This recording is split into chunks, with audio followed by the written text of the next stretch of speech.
After a grueling 7-game series against the Minnesota Wild, we bring you into Studio 31 at City National Arena as we turn the page and look ahead to the West Division Final, the Vegas Golden Knights against the Colorado Avalanche. Darren Millard along with my good friend Shane Knighty, who has been through one of these grinds before and had to switch over and turn your attention to another opponent. And this is the series, however, that everybody's wanted to see. So I would think it's an easier transition for all involved. I think so. We talked about this as soon as you knew the divisions. Everybody felt it would be Colorado and the Vegas Golden Knights, and here we are. We're getting ready for Game 1.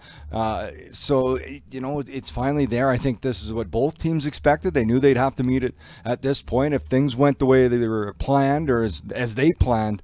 But this is just two of the best teams. The two best teams in the NHL this season, points-wise, meeting up here in round 2 of the playoffs, starting in Colorado. There's a little bit of battle for that home ice. The Avalanche got it on count back, if you want to say that. I still think the Golden Knights, because they had more wins, should have been theirs, but that's above my pay grade, Darren.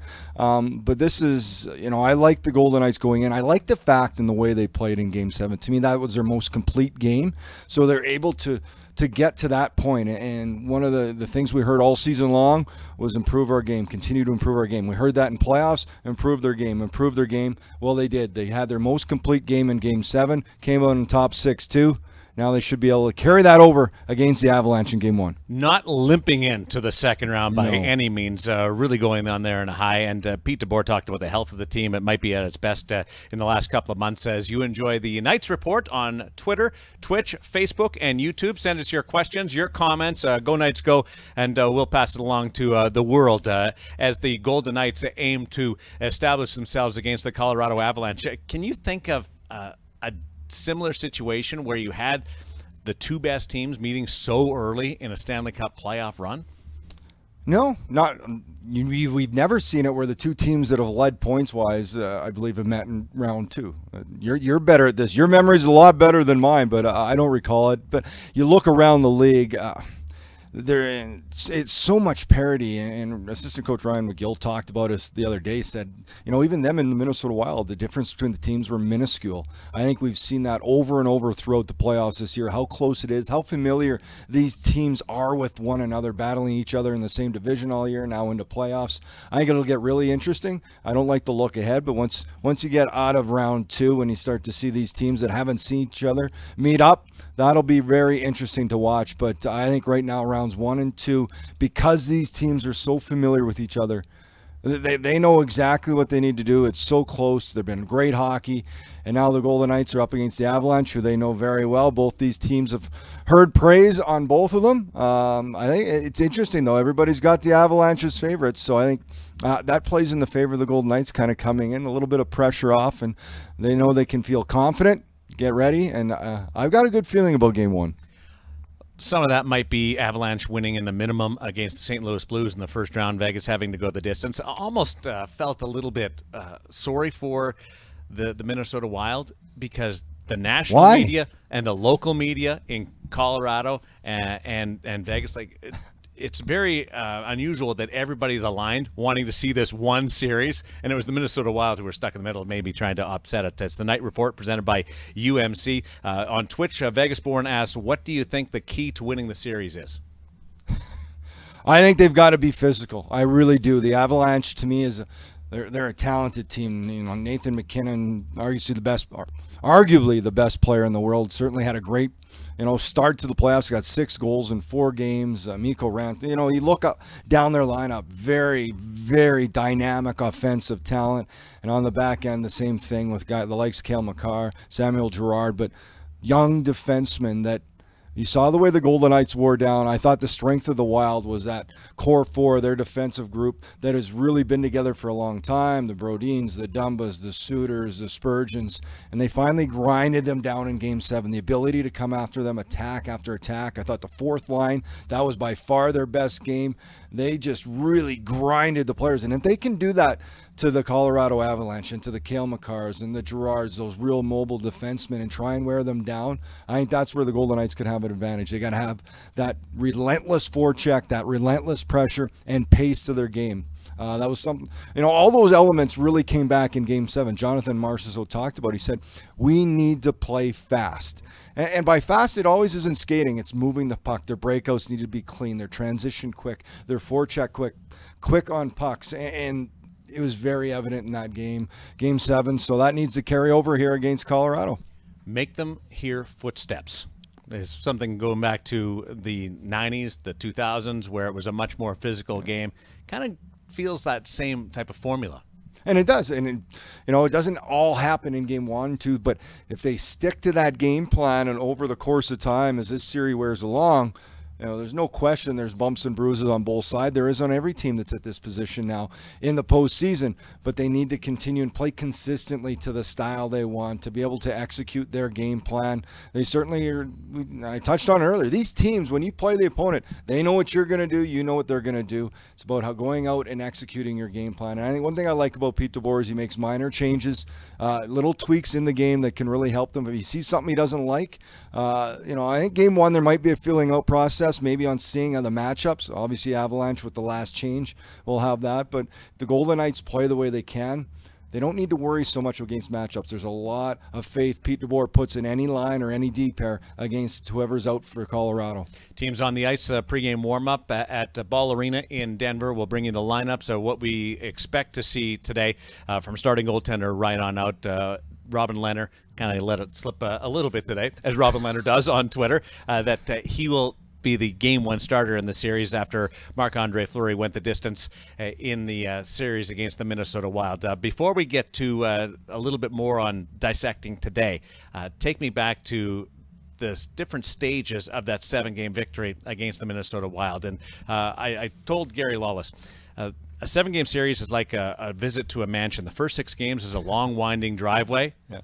And it's nice. It's pretty. Nice. But Game 7's the mansion. That's what you remember. And Matty Janmark is the guy that lives in the biggest room in the mansion right now. And really, the fact that they were able to fight through that adversity, yes, they lost the 3-1 lead, but able to push that aside and come out and play the way they did in Game 7, to me, that's very important for this Golden Knights team. And that's what I'm hoping they can carry over into Game 1. But you look at that game, I love the way they came out. They're able to start the right way. And you said, Janmark, what a game by him. Deadline acquisition. He only had 1 goal before that in an empty net, but he picked the right time to break through that line. And that, to me, I'm going to start. I know you're probably going to ask me, why were they better? I think Max Pacioretty, it's one addition, but you're bringing back your leading goal scorer, and that depth just trickled down through the lineup. Tuck moves down. The fourth line, as I mentioned earlier, their best game we've seen in a while from them. The defense group chipping in. You had your depth scoring, but Janmark started it right. I liked their first. They took a penalty, kind of fell off. It was kind of the similar theme as they went to the second. They regained the lead, then a penalty.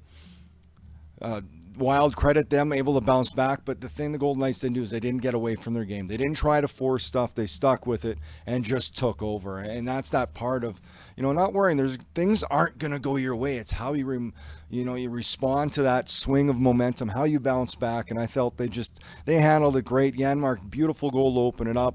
His second goal in the third, that to me, Nick Waugh's work on that goal. The pressure, he was able to strip the puck from Foligno in the half wall. Puck went down low. Suter, one of their best defensemen, went in. Waugh did a great job with stick position, forced them to turn back. Read that, got it, stole the puck, great little backhand pass to Janmark in front, who made a beautiful shot. And then a great play by Janmark to complete the hat trick, just coming down, little extra effort, dive, and put it in the open net. So a great game by the Golden Knights, and try and carry that over here to Game 1. And without Braden McNabb unavailable because of being placed on the COVID-19 list, you have to play a few more kids. And the idea is they have to survive. Instead, they thrive. And Nick Hague scoring, going in the lineup after being out, and Zach Whitecloud after the bubble last year scoring a big goal. That's your D pairing, both scoring goals and both kids.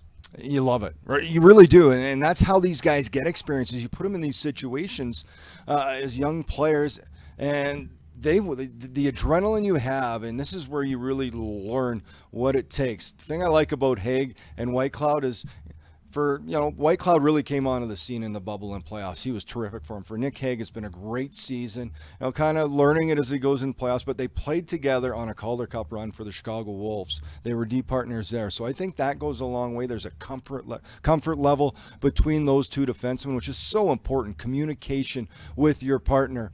And the Game 7, these are what any player at any age, experience level, when you're in the National Hockey League, you think back to me.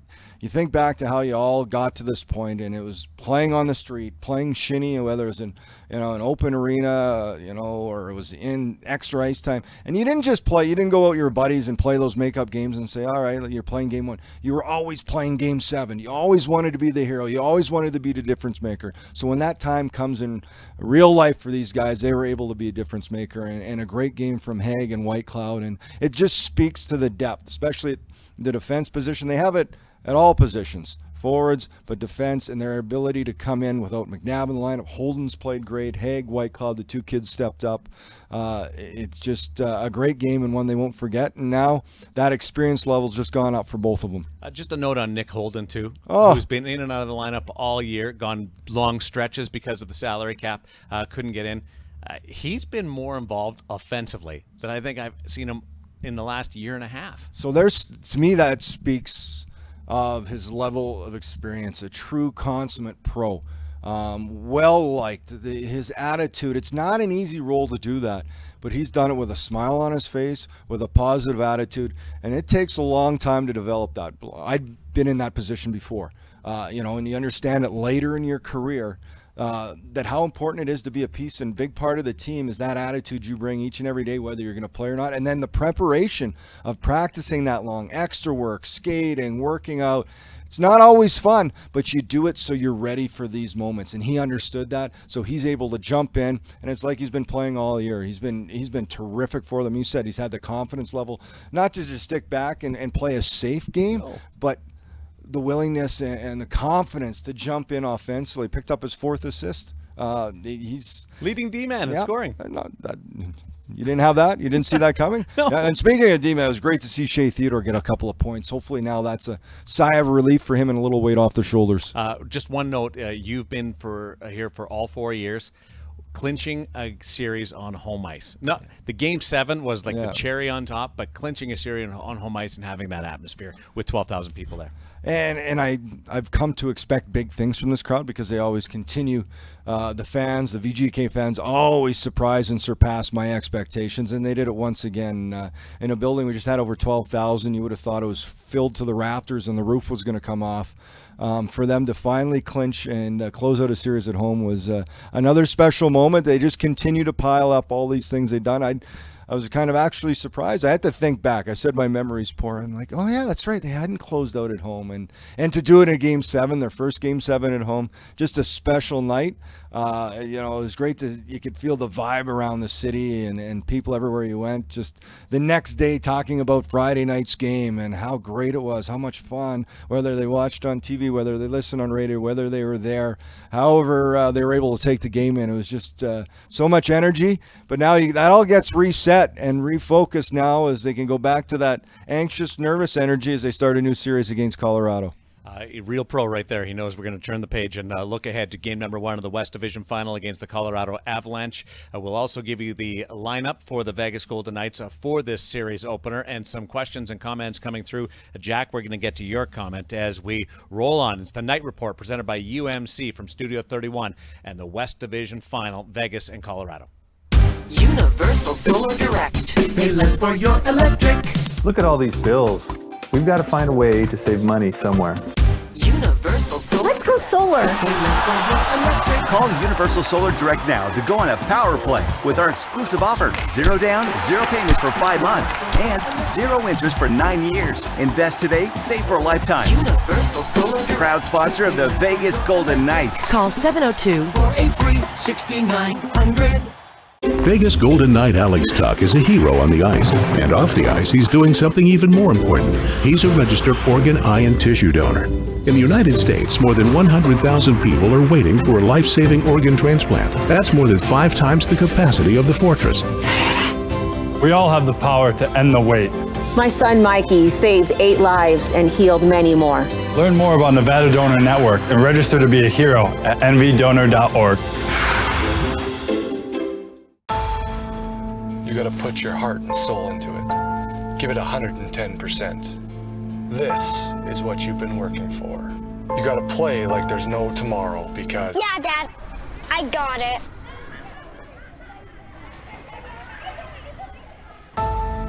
Because this is where champions are made.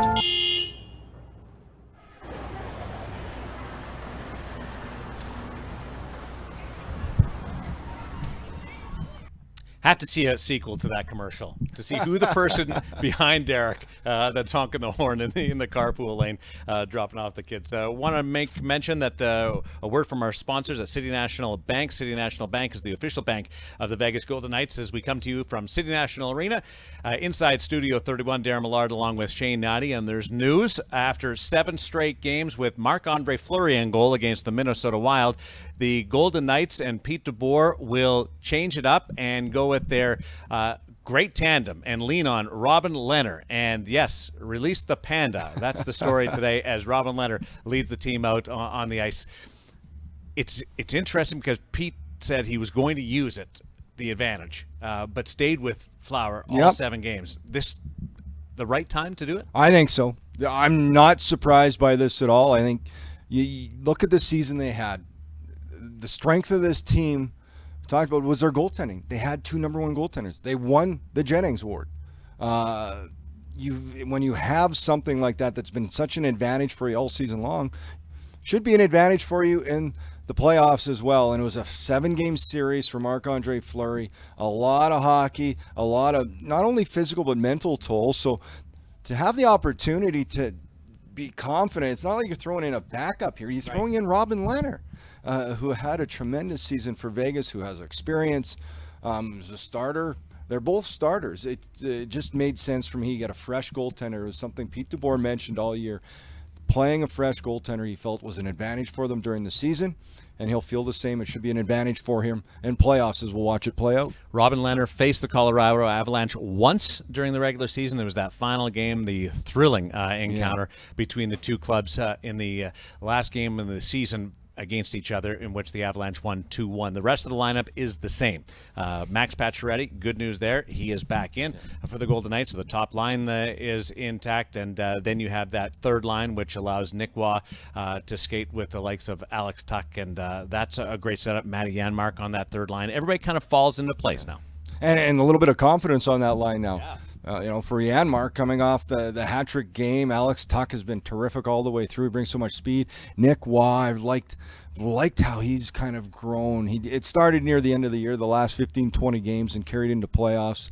Hope that fourth line, they can be so effective. Brown has been such a good addition.